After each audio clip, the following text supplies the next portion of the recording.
Hello बच्चों, आपका welcome है हमारे वोम फार्मेसी के इस यूट्यूब चैनल पर। आज हम बात करेंगे डी फार्मा सेकंड ईयर का ये एक सब्जेक्ट है फार्माकोथेराप्यूटिक्स। इसके फुल सिलेबस के बारे में बात करेंगे क्योंकि सिलेबस आपको समझना बहुत जरूरी है, तभी इसके अंदर जो कंटेंट दे रखा है वो आपको समझ में आएगा। तो आज हम पॉइंट टू पॉइंट सिलेबस के बारे में डिस्कस करेंगे।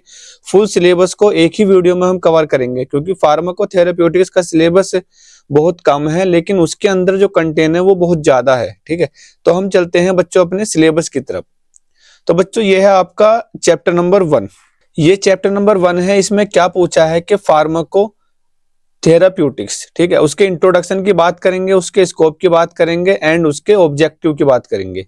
ठीक है, किसी भी कोर्स का सिलेबस हो, जैसे हम डी फार्मा के सिलेबस के बारे में बात कर रहे हैं तो सबसे पहले उसके इंट्रोडक्शन, उसके स्कोप और उसका एम हम पढ़ते हैं। ठीक है, तो आगे हम बात करेंगे बच्चों रेशनल यूज ऑफ मेडिसिन। ठीक है, इसमें रेशनल यूज ऑफ मेडिसिन क्या होती है उनके बारे में भी पूरा डिस्कस करेंगे। आगे बात करते हैं evidence of medicine. Evidence of medicine हमारी कौन कौन सी होती है। ठीक है, आगे बात करते हैं असेंशियल मेडिसिन लिस्ट। ठीक है, जो भी आवश्यक मेडिसिन की लिस्ट होती है वो कौन कौन सी होती है उसको भी हम आगे चल के डिस्कस करेंगे। आगे बात करते हैं स्टैंडर्ड ट्रीटमेंट गाइडलाइन। जो भी हमारा स्टैंडर्ड लेवल का ट्रीटमेंट होता है उसकी क्या गाइडलाइन है, कैसे फॉलो करनी चाहिए, वो भी हम आगे डिस्कस करेंगे।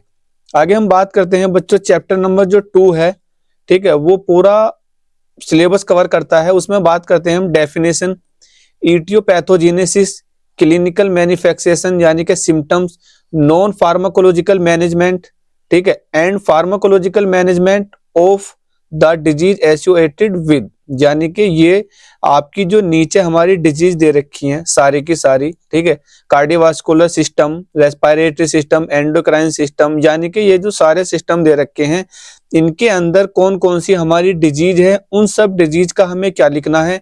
जैसे ये आपकी हाइपरटेंशन है, ठीक है बच्चों, जैसे ये हाइपरटेंशन है तो इसकी डेफिनेशन हम देखेंगे, इसके इटियोपैथोजेनेसिस हम देखेंगे, ठीक बच्चों, और सेकंड नंबर पे इसके सिम्टम्स हम देखेंगे यानी कि क्लिनिकल मैन्युफैक्चरेशन, थर्ड नंबर पर इसके non pharmacological management and fourth number पर फार्माकोलॉजिकल मैनेजमेंट।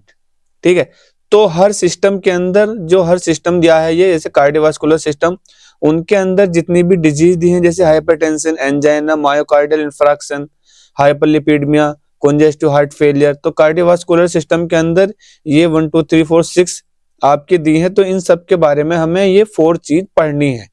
ठीक बच्चों, तो हम जैसे ये रेस्पिरेटरी सिस्टम है तो इसके अंदर आपको अस्थमा मिलेगा, सीओपीडी मिलेगी। एंडोक्राइन सिस्टम के अंदर आपको diabetes, thyroid disorder, hypo and hyper thyroid. Central nervous system के अंदर आपको epilepsy, Parkinson disease, Alzheimer disease, stroke, migraine, ये सारी चीजें मिलेंगी। गैस्ट्रो इंटेस्टाइनल डिसऑर्डर के अंदर ये gastro oesophageal reflux disease, peptic ulcer disease, alcoholic liver disease, ठीक है बच्चों, इन्फ्लामेटरी बोवल डिजीज, तो ये सारी डिजीज आपको मिलेंगी। आगे देखते हैं हम इसमें, जैसे ये हिमेटोलॉजिकल डिसऑर्डर है आपके, तो इसमें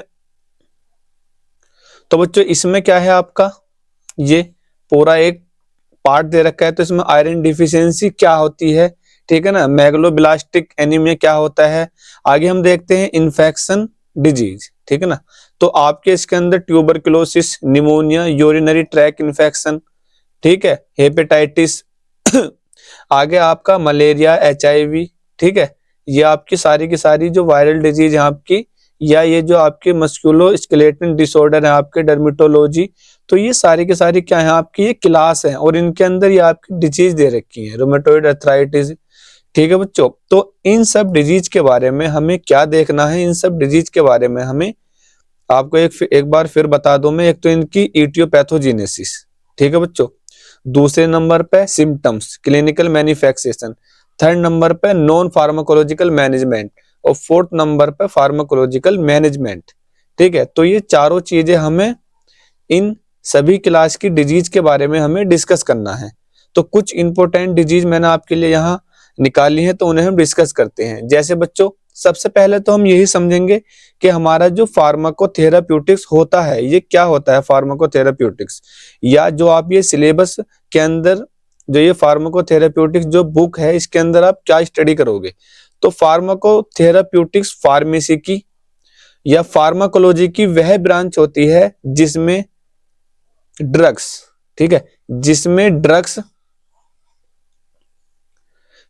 ड्रग्स का यूज डिजीज के ट्रीटमेंट, प्रिवेंशन एंड कंट्रोल के लिए किया जाता है। यानी कि फार्माकोथेराप्यूटिक्स बुक के अंदर जो आप पढ़ोगे, इसके अंदर जो भी हमारी ड्रग्स होती हैं उनका यूज हम डिजीज के ट्रीटमेंट में कैसे करते हैं, कैसे प्रिवेंशन करते हैं, कैसे कंट्रोल करते हैं। तो ये सब चीज की जो स्टडी होती है हमारी, वो फार्माकोथेराप्यूटिक्स में देखने को मिलती है।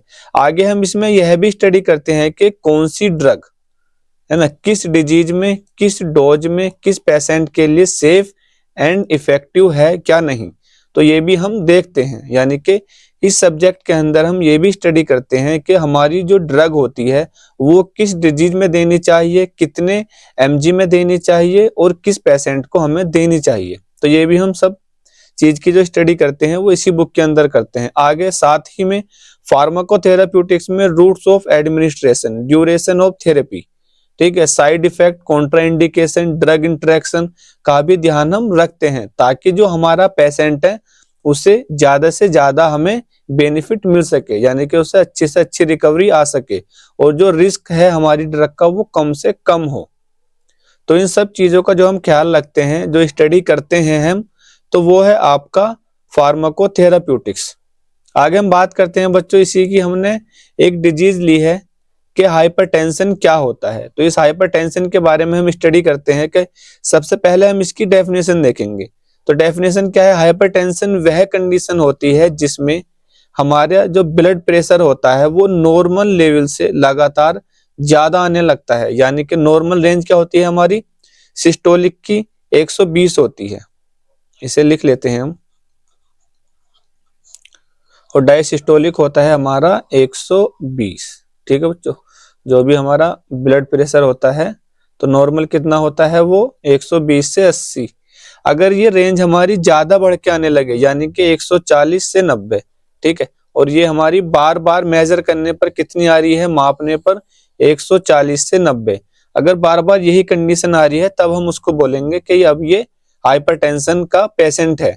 आगे हम बात करते हैं इटियोपैथोजेनेसिस, ठीक है ना। इटियोपैथोजेनेसिस बच्चे क्या होती है, ये क्या होते हैं, कोज आपके, है ना, कारण, ठीक है, ये हमारे कोज होते हैं।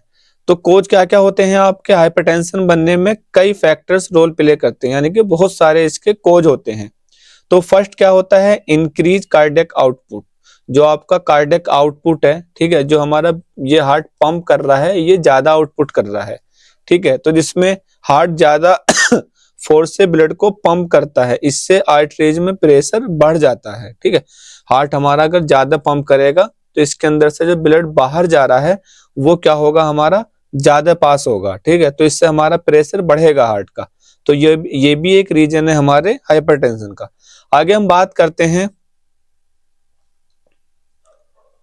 हाँ तो बच्चों आगे हम बात करते हैं इंक्रीज ठीक है बच्चों, इंक्रीज पेरिफेरल रेसिस्टेंस, यानी कि ब्लड वेसल्स हमारी नैरो हो जाती है, ठीक है, यानी कि ये कॉन्स्ट्रिक्शन हो जाती है हमारी ब्लड प्रेशर, ये ब्लड वेसल्स, ठीक है। तो इसमें क्या होता है, जो हमारा ब्लड फ्लो होता है वो क्या हो जाता है, बढ़ जाता है, तो जिसकी वजह से भी हाइपरटेंशन हमें देखने को मिल सकता है। आगे थर्ड नंबर पे रेनिन एंजियोटेंसिन एल्डोस्टेरोन सिस्टम, ठीक है, जिसे हम रास सिस्टम भी कहते हैं, ठीक है बच्चों। तो इसमें क्या होता है, रेनिन रिलीज होने से एंजियोटेंसिन सेकंड बनता है, और जब ये सेकंड बनेगा तो हमारा वैसो कॉन्ट्रिक्शन होगा और सोडियम रिटेंशन करता है, तो जिससे हमारा बीपी क्या होता है बच्चों, बढ़ता है हमारा बीपी। आगे हम बात करते हैं, जो ये होता है साल्ट और वाटर रिटेंशन, ठीक है, तो किडनी सोडियम और वाटर ज्यादा रिटेन करती है, जिससे ब्लड वॉल्यूम बढ़ जाता है आपका, तो वहां भी हमारे ब्लड प्रेशर हमें देखने को मिलता है। आगे हम बात करते हैं रिस्क फैक्टर्स, ठीक है, तो स्ट्रेस जब आदमी लेता है तो उस कंडीशन में भी बीपी हमें देखने को मिलता है। ओबेसिटी जब मोटा होता है, एक्सेस साल्ट इंटेक जब वो सॉल्ट ज्यादा लेगा, स्मोकिंग करता है, ठीक है बच्चों, अल्कोहल ज्यादा लेने से, कुछ जेनेटिक फैक्टर भी हो सकते हैं जिनकी वजह से बीपी हमारा बढ़ावा मिल सकता है, ठीक है, और ये लाइफ स्टाइल चेंज होने से भी हमारा बीपी बढ़ावा मिल सकता है। वो अलग रीजन है, क्या क्या है उन्हें हम बाद में देखेंगे। आगे हम बात करते हैं बच्चों क्लिनिकल मैन्युफैक्चरेशन, यानी कि हम इसमें किस चीज की बात कर रहे हैं, सिम्टम्स की। ठीक है बच्चों, तो यहाँ हम बात करते हैं आपके सिम्टम्स की, ठीक है ना, यानी कि क्लिनिकल मैन्युफैक्चरेशन। तो हाइपरटेंशन को अक्सर साइलेंट किलर भी कहा जाता है, क्योंकि शुरुआत में सिम्टम्स नहीं होते हैं, लॉन्ग लॉन्ग टाइम बाद इसके सिम्टम्स हमें देखे जाते हैं।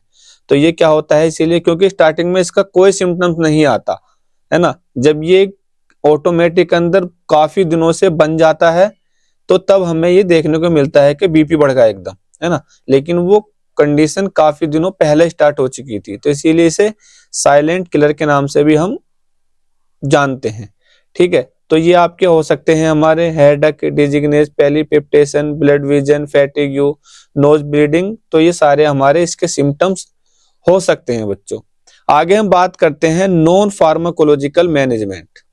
इस चीज को समझो, नॉन फार्माकोलॉजिकल मैनेजमेंट क्या है, ये होता है यानी कि हम परहेज के जरिए कैसे मतलब ठीक कर सकते हैं, जो परहेज करते हैं, जैसे डॉक्टर बोलता है कि ये चीजों का परहेज करना है, यानी कि बिना दवाओं के इलाज, ठीक है ना, बिना दवाओं के जब हम किसी डिजीज को ठीक करने की कोशिश करते हैं तो उसको बोलते हैं नॉन फार्माकोलॉजिकल मैनेजमेंट, यानी कि इसमें हम मेडिसिन का बिल्कुल भी यूज नहीं करेंगे।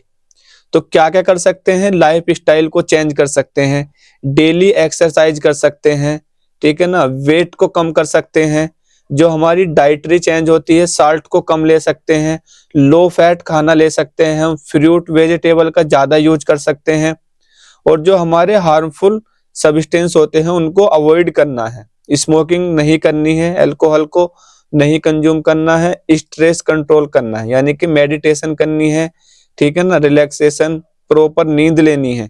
तो इन सब चीजों से बच्चों हमारा क्या होगा, हम यानी कि नॉन फार्माकोलॉजिकल ट्रीटमेंट के जरिए हम अपने बीपी को मेंटेन कर रहे हैं। आगे हम बात करते हैं बच्चों फार्माकोलॉजिकल मैनेजमेंट क्या होता है। फार्माकोलॉजिकल मैनेजमेंट क्या होता है बच्चों, ये जो आप देख रहे हैं फार्माकोलॉजिकल मैनेजमेंट, यानी कि इसमें हम क्या करते हैं, इसमें हम मेडिसिन का यूज करते हैं। ठीक है बच्चों, जो भी हमारी मेडिसिन अवेलेबल हैं, ठीक है ना, मार्केट में, उनका हम यूज करते हैं, जो आपकी ये मेडिसिन होती है बच्चों। ठीक है, तो सबसे पहला क्या है इसमें, सबसे पहले तो ये हमें मतलब डॉक्टर से कंसल्ट करना चाहिए कि उसमें क्या मेडिसिन वो हमें देगा। तो फर्स्ट क्लास की मेडिसिन होती है हमारी एक डायूरेटिक्स, ये क्या करती है, बॉडी से एक्स्ट्रा साल्ट और वाटर को बाहर निकालती है। अगर आपका जो बीपी है, ब्लड प्रेशर, वो साल्ट की वजह से, यानी कि आपने सॉल्ट ज्यादा ले लिया है, उसकी वजह से आपका बीपी बढ़ रहा है, तो उसमें डायूरेटिक क्लास की हम मेडिसिन लेते हैं। वो भी हमें डॉक्टर बताता है कौन सी लेनी है और कितने एमजी में लेनी है, अपने आप डॉक्टर नहीं बनना है। ठीक है, आगे हम देखते हैं एसीई इनहिबिटर्स। ठीक है, तो एसीई इनहिबिटर्स क्या करता है बच्चों, इसमें कौन कौन सी मेडिसिन होती है हमारी, एनाप्रिल, कैप्टोप्रिल। तो ये मेडिसिन क्या करती है, एंजियोटेंसिन सेकंड का फॉर्मेशन बनने से रोकती हैं, जिससे हमारा बीपी क्या होता है, वो मेंटेन रहेगा। ठीक है ना, ये एम क्या है बच्चों, मेंटेन रहेगा आपका बीपी। आगे थर्ड नंबर पे एंजियोटेंसिन रिसेप्टर ब्लॉकर्स। तो हमारी ये जो लोसार्टन, वेलसार्टन, ये क्या करती है, आपकी जो एंजियोटेंसिन सेकंड के इफेक्ट को ब्लॉक करती हैं, जिससे हमारा क्या रहता है, बीपी मेंटेन रहता है। ठीक है बच्चों, आगे बीटा ब्लॉकर्स की जो हमारी मेडिसिन होती है, प्रोप्रानोलोल, एटेनोलोल, तो ये क्या करती हैं, हार्ट रेट और कार्डियक आउटपुट को कम करती हैं, जिससे हमारा बीपी, अगर इनकी वजह से बीपी हमारा बढ़ रहा होगा, इस कंडीशन की वजह से कि हमारा कार्डियक आउटपुट ज्यादा हो रहा है, हार्ट रेट ज्यादा हो रही है, तो ये दो मेडिसिन, ये दो साल्ट उसको मेंटेन करेंगे। आगे हमारा कैल्शियम चैनल ब्लॉकर्स, जो हमारा कैल्शियम चैनल ब्लॉकर्स होते हैं, एम्लोडाइपिन, वेरापामिल, तो ये ब्लड वेसल्स को रिलैक्स करते हैं। ये दोनों साल्ट हमारे ब्लड वेसल्स को रिलैक्स करते हैं। अब ये आप अपने आप नहीं लेना कभी आप ये वीडियो देखो और सर ने बताया कि कि मम्मी ने रात दूध पिया, अचानक सुबह उनका ब्लड प्रेशर हाई हो गया, या रात में किसी टाइम, तो आप क्या अंदाजा लगाओगे, अरे बीपी से उससे ब्लड, उससे दूध से हुआ था, और दूध में कैल्शियम होता है ना। तो ऐसे डॉक्टर नहीं बनना, डॉक्टर से ही पूछना है। आगे हम चलते हैं बच्चों, हाँ, ये हमारी एक डिजीज और है जो हमने आपको समझाने के लिए यहाँ ली है। ठीक है। तो ये डिजीज क्या है बच्चों, गैस्ट्रो ईसोफेगल रिफ्लेक्स डिजीज, यानी कि हम इसे शॉर्ट में बोलते हैं GERD। ठीक है बच्चों, GERD। तो ये क्या होती है, इसकी डेफिनेशन हम सबसे पहले समझते हैं। तो GERD वह डिजीज होती है जिसमें स्टोमक का एसिडिक कंटेंट बार बार ईसोफेगस में आ जाता है। यानी कि ईसोफेगस क्या होती है बच्चों, अगर हम एक छोटा सा डायग्राम बनाएं, ठीक है बच्चों, तो ये होती है आपकी ईसोफेगस। ठीक है बच्चों, तो ईसोफेगस अभी क्या लिख रहा है इसमें, गैस्ट्रो ईसोफेगल रिफ्लेक्स डिजीज, जिसमें स्टोमक, और ये क्या है बच्चों आपका, ये है आपका स्टोमक।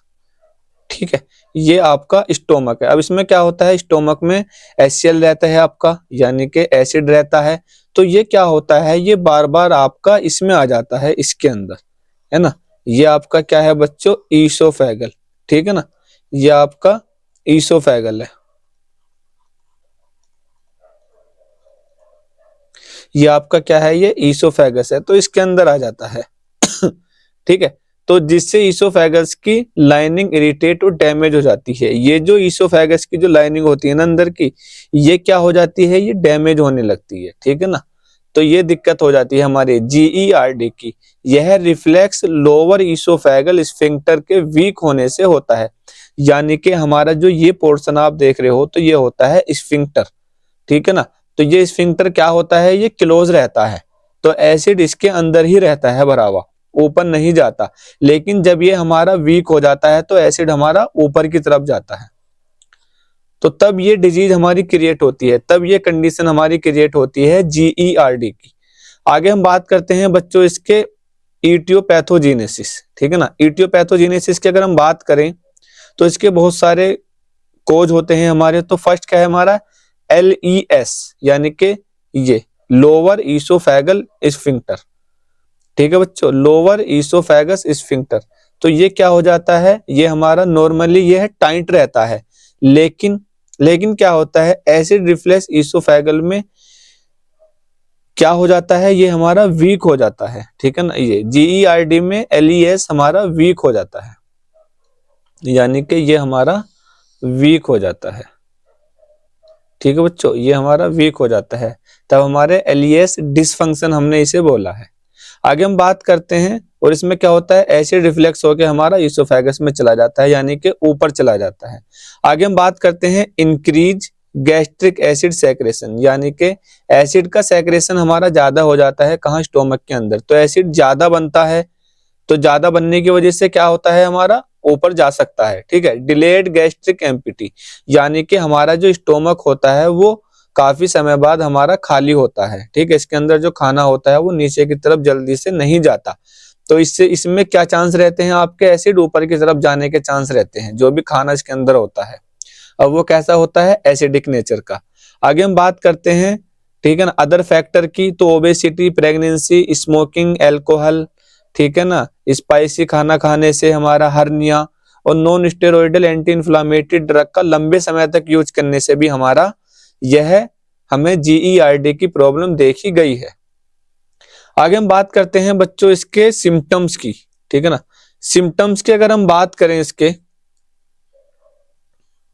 यानी कि क्लिनिकल मैनिफेस्टेशन की अगर हम बात करें, तो GERD में कॉमनली यह सिम्टम्स देखे जाते हैं। कौन कौन से, हमारे चेस्ट में जलन, यानी कि यहाँ हमारी, यहाँ इस तरफ हमारी जलन सी रहती है, ये जो हमारा ईसोफेगस होता है। ठीक है ना, और बार बार हमारे माउथ में क्या होता है, खट्टा पानी सा आ जाता है। ठीक है ना, जिसमें बहुत ज्यादा जलन सी होती है, चेस्ट में पेन होता है, और सांस लेने में दिक्कत होती है, निगलने में दिक्कत होती है हमारी। ठीक है, तो ये सारे सिम्टम्स हमें बच्चों देखने को मिल सकते हैं, किसके अंदर, GERD। ठीक है ना, आगे हम बात करते हैं non pharmacological management. Non pharmacological management मैंने आपको बताया है, यानी कि परहेज। ठीक है ना, यानी कि बिना दवा के, यानी कि बिना दवाई के हम कैसे अपनी इस बीमारी को ठीक कर सकते हैं। तो वो कैसे कर सकते हैं, लाइफ स्टाइल को हमें चेंज करना पड़ेगा, वेट को कम करना होगा।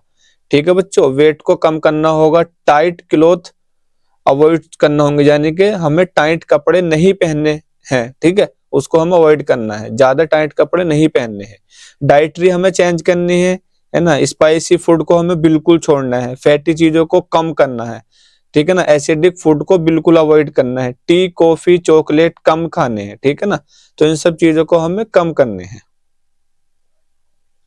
ठीक है, आगे ये कुछ है आपके, ठीक है ना, और खाने के बाद नहीं लेटना है, स्मोकिंग छोड़नी है, अल्कोहल नहीं लेना है, तो ये सब क्या है आपके, ये सारे हमारे नॉन फार्माकोलॉजिकल मैनेजमेंट है। ठीक है, अगर ये सारी चीजें आप छोड़ दोगे तो आप इस बीमारी से बिना मेडिसिन के बच सकते हो। ठीक है, आगे हम बात करते हैं बच्चों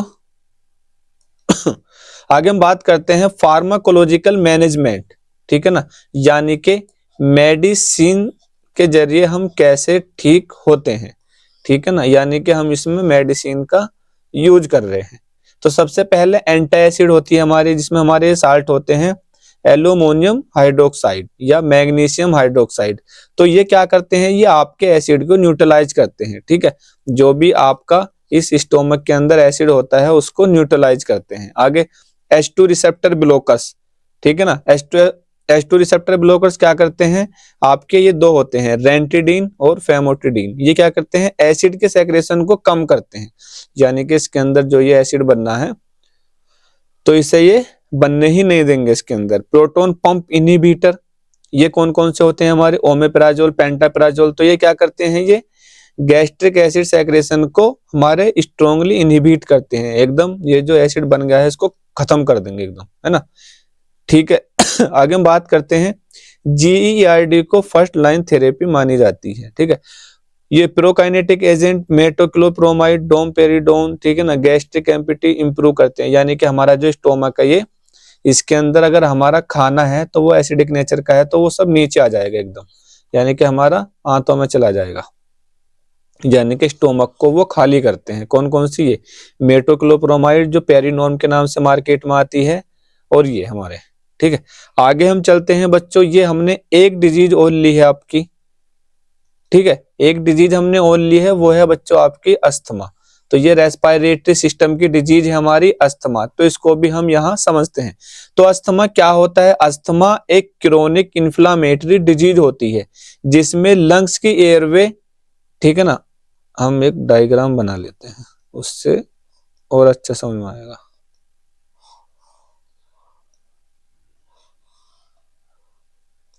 ठीक है बच्चों, तो ये हमारा डायग्राम होगा और इसके अंदर इस तरीके से आपकी ये ब्रोंकाई होगी।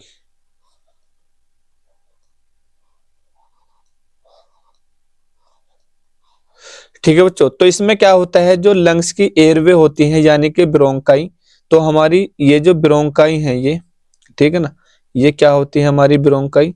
अगर मैं इसको इस तरीके से यहाँ जूम करूं तो इस तरीके से आपको ये हमारी दिखाई देगी। तो ये क्या होती है, इनकी जो इनर लाइनिंग होती है ये सूज जाती है, ये इस तरीके से सूज जाती है बच्चों। ठीक है ना, ये जो हमारी ये जो ब्रोंकाई है आपकी, ये तो है तो ब्रोंक्यूल्स है, तो ये इस तरीके से हमारी ये सूज जाती है। तो जब सूज जाएंगी हमारी, तो यहाँ से जो ऑक्सीजन हमारी आ रही है, ठीक है ना, तो वो कम पास होकर निकलेगी। तो ये क्या होती है आपकी, जो ब्रोंकाई की लाइनिंग सूज जाती है और ब्रोंकियल स्मूथ मसल्स स्पाम हो जाती है। ठीक है, और ये हमारी स्पाम हो जाती है। तो आगे देखते हैं, एयर फ्लो में रुकावट होती है जिससे सांस लेने में डिफिकल्टी होती है हमारी। ठीक है ना, और हमारे कफ हमारा आता है बार बार। Asthma air flow obstructive reversible nature का होता है, यानी कि ट्रीटमेंट से एयरवे फिर नॉर्मल हो जाता है। इसको बच्चों हम समझते हैं थोड़ा सा, यानी कि अस्थमा क्या होता है आपकी, जो आपकी ये ब्रोंकाई होती है, ठीक है ना, ये आपकी क्या है, ये ब्रोंकाई है, और ये आपके ये ब्रोंक्यूल होते हैं। तो ये क्या होते हैं, ये सूज जाते हैं आपके, ठीक है ना, यहाँ म्यूकस बहुत ज्यादा आ जाती है तो ये सूज जाते हैं, और जिसकी वजह से हमें सांस लेने में दिक्कत होती है, क्योंकि अगर ये सूज जाएंगे तो ऑक्सीजन अच्छे से नहीं जा पाएगी अंदर। ठीक है ना, तो इस वजह से यहाँ स्वेलिंग आ जाती है हमारी। तो ये होता है हमारा अस्थमा। और अगर ये क्या होती है, ये काफी लंबे समय बाद ठीक हो जाती है, तो इसीलिए हमने इसको क्या बोला है, रिवर्सिबल नेचर। ठीक, आगे हम बात करते हैं इसके कारण की। ठीक है ना, इटियोपैथोजेनेसिस की बात करते हैं हम। तो अस्थमा बनने के काफी प्रोसेस होते हैं, मतलब कोज काफी हैं इसके। एक तो ये प्रीडिस्पोजिंग फैक्टर्स, ठीक है ना, प्रीडिस्पोजिंग फैक्टर्स क्या होता है इसमें, genetic tendency, allergy, family history, ये हमारी हो सकती है, जिससे हमें ये दिक्कत देखने को मिल सकती है। आगे ट्रिगर्स फैक्टर क्या हो सकते हैं, डस्ट, पोलन, स्मोक, ठीक है ना, pollution, cold air, exercise, respiratory infection, drug जैसे एस्प्रिन, बीटा ब्लॉकर्स। तो इन सब से हमारे क्या हो सकता है, ये प्रॉब्लम देखने को मिल सकती है, जो मैंने अभी इस डायग्राम में आपको समझाई थी। तो इन्फ्लामेटरी प्रोसेस यानी कि ट्रिगर से मास्ट सेल और इसिनोफिल्स एक्टिवेट हो जाते हैं, ठीक है ना, तो इससे भी हमारे ये प्रॉब्लम देखने को मिल सकती है। आगे हम बात करेंगे बच्चों इस चीज की, क्लिनिकल मैनिफेस्टेशन यानी कि सिम्टम्स की अगर हम बात करें तो सिम्टम्स क्या क्या हो सकते हैं इसके, ये हूजिंग, सीटी जैसी आवाज आती है, शॉर्टनेस और ब्रेथ, सांस लेने में दिक्कत हो सकती है, चेस्ट टाइट हो जाती है, छाती मतलब टाइट सी हो जाती है ना, कफ आता है, खासकर रात में बहुत ज्यादा कफ आता है, रैपिड ब्रीथिंग, सांस लेने में बहुत जल्दी होती है, और हमारे दिक्कत काफी मतलब सीवर केज और साइनोसिस हो सकती है हमारी। बात करें अगर हम नॉन फार्माकोलॉजिकल ट्रीटमेंट की, तो बच्चों ये सिम्टम्स थे आपके, ठीक है ना। अगर बात करें हम नॉन फार्माकोलॉजिकल यानी कि परहेज के जरिए, है ना, परहेज के जरिए यानी कि बिना मेडिसिन के हम कैसे ठीक हो सकते हैं, तो ये डस्ट, स्मोकिंग, पोल्यूशन से बचना, ठीक है बच्चों, कोल्ड एक्सपोजर अवॉइड करना, लाइफ स्टाइल जैसे स्मोकिंग को बंद कर देना, रेगुलर ब्रीथिंग एक्सरसाइज करना, हेल्दी डाइट लेना, ठीक है ना, इनहेलर का अच्छे से यूज करना सही तरीके से, और अगर कोई अर्ली मतलब कोई साइन आ रहा है तो उसको पहचानना और समय से ट्रीटमेंट कराना। आगे हम बात करते हैं बच्चों इसके फार्माकोलॉजिकल मैनेजमेंट यानी कि मेडिसिन के जरिए हम कैसे ठीक हो सकते हैं, ठीक है बच्चों। तो मेडिसिन के जरिए हम कैसे ठीक हो सकते हैं, तो इसमें सबसे पहले हमें ब्रोंकोडाइलेटर्स लेना पड़ेगा। ब्रोंकोडाइलेटर्स क्या करते हैं आपके, ये दो साल्ट होते हैं B2 एगोनिस्ट के, ठीक है ना, B2 एगोनिस्ट। तो इसमें क्या करते हैं, ये ब्रोंकियल मसल्स को रिलैक्स करते हैं, ठीक है ना, आपकी जो ब्रोंकियल मसल्स होती हैं, ठीक है बच्चों, ब्रोंकियल मसल्स जो होती हैं आपकी ये वाली है ना, ये तो इनको क्या करते हैं, ये रिलैक्स करते हैं। ये एंटीकोलिनर्जिक्स यानी कि इब्राटोपियम ब्रोमाइड, ये क्या करती हैं, ब्रोंको कॉन्स्ट्रिक्शन को कम करती हैं। तो ये हमारी ये कॉन्स्ट्रिक्शन नहीं होती हैं, यानी कि ये ऐसे नहीं सिकुड़ती हैं, ये ऐसे नहीं सिकुड़ती हैं, ये ऐसे रहती हैं, ताकि इनके अंदर हमारा ऑक्सीजन का फ्लो अच्छे से रहे। आगे हमारा एंटी इन्फ्लामेटरी ड्रग्स, कोर्टिकोस्टेरॉइड का हमें यूज नहीं करना है, ठीक है। और बच्चों आगे ही आपका मास्ट सेल स्टेबलाइजर, ठीक है ना, तो ये क्या करता है, मास्ट सेल से मेडिएटर्स रिलीज को रोकते हैं। तो इन सब चीजों का हमें यूज नहीं करना है। और बच्चों ये जो मैंने आपको सिलेबस समझाया है, अगर आपको इसका फुल एक्सप्लेनेशन चाहिए तो आप अभी हमारे वोम फार्मेसी एप्लीकेशन को डाउनलोड करो प्ले स्टोर से, और वहां पर आप फ्री में हमारे ये पूरा सिलेबस को आप फ्री में सुन सकते हैं। वहां हमने पूरे नोट्स बना रखे हैं पूरा डीपली से, और वहां रिकॉर्डिंग लेक्चर हमने आपको डाल रखे हैं फ्री में। आप इस एप्लीकेशन को डाउनलोड करो और फ्री में सारे रिकॉर्डिंग वहां आप जाके देखो।